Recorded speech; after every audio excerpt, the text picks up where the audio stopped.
एक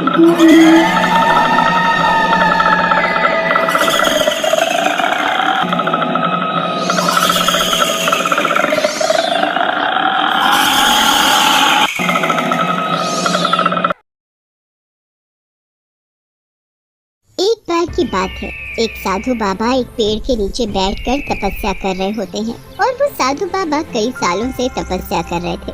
एक दिन एक जहरीला सांप उस साधु बाबा के नजदीक बैठा था। जैसे ही वो सांप साधु बाबा को काटने जाता है, पीछे से एक चुड़ैल आकर उस सांप को पकड़कर दूर फेंक देती है। तभी तुरंत साधु बाबा की आंखें खुल जाती हैं।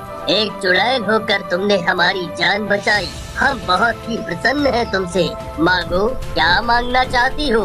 जो तुम मांगोगी वो मिलेगा। मैंने तो सांप को खाने के लिए उसे उठाया था। साधु ये समझ बैठा कि मैंने उसकी जान बचाई है। ये कोई साधारण साधु नहीं लगता।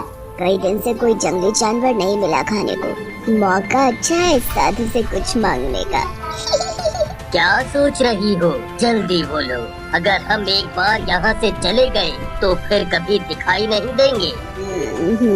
ठीक है मांगती हूँ।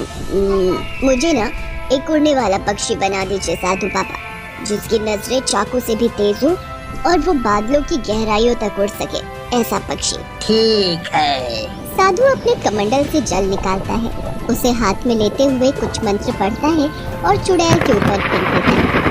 तभी चुड़ैल के दोनों तरफ पंख निकल आते हैं। अब उसका आधा शरीर एक बाज का था और आधा चुड़ैल का। फिर साधु बाबा वहाँ से चले जाते हैं। चुड़ैल पंख पाकर बहुत खुश थी। कैसा बुद्धू बनाया मैंने उस साधु को। अब मैं इन पंखों से कहीं भी उड़ सकती हूँ। तभी चुड़ैल उड़कर एक बड़े से पेड़ पर जाकर बैठ जाती है। उस पेड़ पर एक बड़ा सा घोंसला बना था।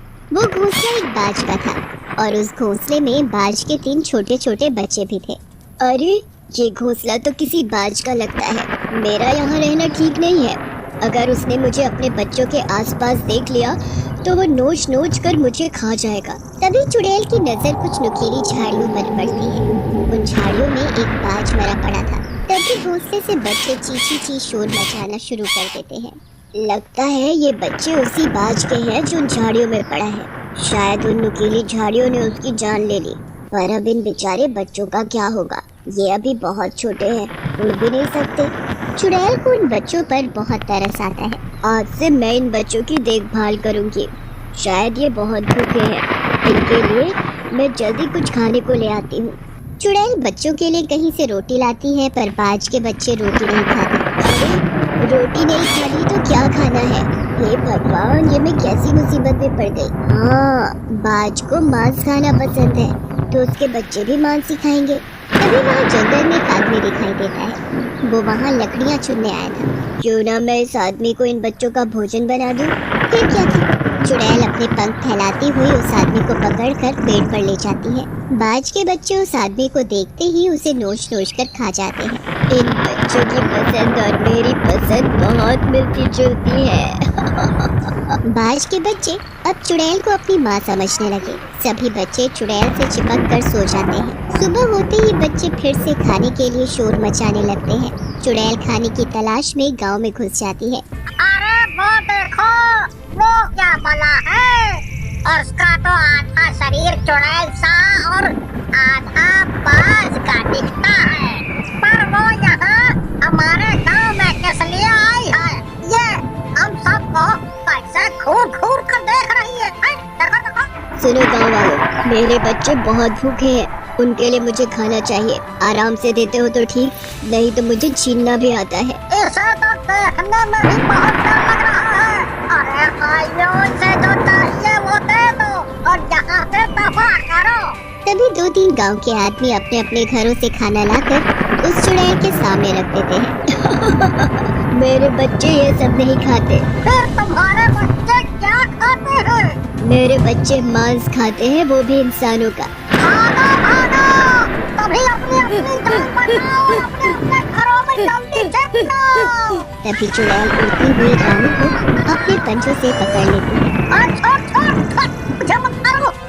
मैं तो अभी तुम्हारे लिए खाना लेकर आया था। तुम मुझे कैसे मार सकती हो? चुड़ैल हंसती हुई वहाँ से चली जाती है और रामू को भी बाज के बच्चे नोच नोच कर खा जाते हैं। अगर ऐसे ही वो चुड़ैल हम लोगों को अपने बच्चों का भोजन बनाती रही तो पूरा गांव एक दिन खत्म हो जाएगा। हाँ, हम सबको मिलकर कुछ करना होगा, नहीं तो वो हमारे बच्चों को भी तो उठा कर अपने साथ ले जा सकती है। उसके डर से हम कब तक अपने घरों में छिपकर रहेंगे। मैं तो बोलता हूँ क्यों न हम सब सरपंच जी से बात करें। हाँ भाइयों, ये सही है। सभी गांव वाले सरपंच जी के पास जाते हैं। सरपंच जी, हम सबकी रक्षा करना आपका फर्ज है। वो चुड़ैल बाज कभी भी गांव में घुस जाती है और किसी को भी उठाकर अपने बच्चों का भोजन बना देती है उसे। अब आप ही कुछ करिए। हाँ, मैंने देखा है उस चुड़ैल को। वो चुड़ैल बहुत ही खतरनाक है, पर मैं भी क्या कर सकता हूँ। मैं बहुत बेबस हूँ। मैं ठहरा बुजुर्ग आदमी, उस चुड़ैल के सामने मैं कुछ नहीं हूँ। सरपंच जी, मैं एक बात बोलना चाहता हूँ, क्यों न हम ये गांव छोड़कर कहीं और चले जाएं? पूरा गांव बहुत बड़ा है और कैसे कैसे हम अपनी जमीन छोड़कर कहीं और जाएं? तभी अचानक चुड़ैल अपने पंख फैलाती हुई वहाँ आ जाती है। पूरा गांव एक जगह इकट्ठा होकर आखिर इस साजिश में लगा है। अब जल्दी बताओ, आज मेरे बच्चों का भोजन कौन बनेगा? तुम मुझे अपने साथ ले जाओ, मैं तुम्हारे बच्चों का भोजन बनूंगा। अगर मेरे मरने से गांव का भला होता है तो मैं उसके लिए सबसे आगे हूँ। चुड़ैल सरपंच को उठाकर अपने साथ ले जाती है, पर उसके बाद भी उसका गांव में आना बंद नहीं हुआ। समय बीतता गया। अब बाज के बच्चे बड़े हो गए थे, उड़ भी सकते थे। चुड़ैल ने बाज के बच्चों का पालन पोषण अपनी ही तरह किया था, उन्हें अपनी ही तरह खूंखार और खतरनाक बनाया था। मेरे बच्चों, अब तुम बड़े हो गए हो, अपना भोजन खुद ढूंढ सकते हो। जाओ और अपना शिकार ढूंढो। तीनों बच्चे इंसानों से भी बड़े हो गए थे। कलवा के बापू, वो कौन सा पक्षी है? इतना विशाल बड़ा, पहले तो कभी नहीं देखा ऐसा पक्षी। अरे वो बाघ है, बाघ। पर ये गांव के ऊपर जो मंडरा रहे हैं, अरे ये तो बाघ है। ये बात तो यही इधर ही की तरफ आ रहे हैं। ये मेरे बच्चे, इन्हें भूख लगी तो यहाँ आ गए। तभी तीनों बाज अपने पंजों में एक एक आदमी को दबोच लेते हैं और उन्हें नोच नोच कर इधर उधर फेंकने लगते हैं। ऐसे ही बाज एक एक करके सभी आदमियों को नोच नोच कर फेंकने लगे। ये क्या कर रहे हैं? अगर ये ऐसे ही एक दिन में सभी लोगों को मार देंगे तो आगे क्या खाएंगे? ये सही नहीं कर रहे। मुझे इन बच्चों को रोकना होगा। रुको रुको मेरे बच्चों, रुको। ऐसा मत करो, सभी को मत मारो। ऐसे सभी को मारोगे तो कल क्या खाओगे? बाज को चुड़ैल की कोई बात समझ नहीं आती। चुड़ैल उन्हें रोकती है, पर तीनों बाज लोगों को मारने में लगे हुए थे। मैं शायद ये भूल गई कि ये मेरे अपने बच्चे नहीं हैं। ये तो बाज के बच्चे हैं। इन्हें तो सिर्फ मैंने पालकर बड़ा किया है।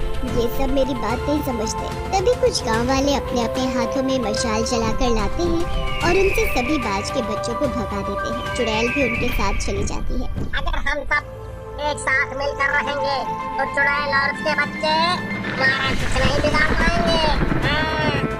हाय रे, वो बाज मेरे पति को मार गए, मुझे विधवा कर गए। मुझे भी क्यों नहीं मार गए तुम? मुझे भी मार दो, खा जाओ मुझे। ये सब और कितना चलेगा? पहले तो बस चुड़ैल ही, अब तो उसके बच्चे भी गांव पर हमला करने लगे। हमें कुछ तो करना होगा। तभी वहाँ गांव में वही साधु बाबा आ जाते हैं। चारों तरफ लोगों को मरा देख और तड़पता देख वो चौंक जाते हैं। ये सब क्या है? किसने किया ये सब? बाबा, मैं बर्बाद हो गई। उसने मेरे पति को मार दिया। किसने मारा? हमें बताओ। जिसने भी ये सब किया है हम उसे दंड देंगे। बाबा, ये सब एक चुड़ैल ने और उसके बच्चों ने किया है। वो चुड़ैल का आधा घर बाघ का है और आधा चुड़ैल का है। वो और उसके बच्चों ने इस गांव में आतंक मचा रखा है। रोज आते हैं और गांव के लोगों को मार कर खा जाते हैं। अच्छा, तो ये उसका किया धरा है। मैंने उसे उसके अच्छे व्यवहार की वजह से बाज के पंख दिए थे। और उसने उनका गलत उपयोग किया। फिर साधु बाबा गुस्से में सीधा वहीं जाते हैं जिस पेड़ पर वो अपने बच्चों के साथ रहते थे। साधु के पीछे सभी गांव वाले भी होते हैं। दुष्ट चुड़ैल, तेरी इतनी हिम्मत, तूने लोगों को मारकर अच्छा नहीं किया। मैं तुझे श्राप देता हूँ। तू और तेरे ये शैतान बच्चे अभी कीड़े मकोड़े बन जाएंगे। आगे की जिंदगी इसी तरह जियोगे तुम।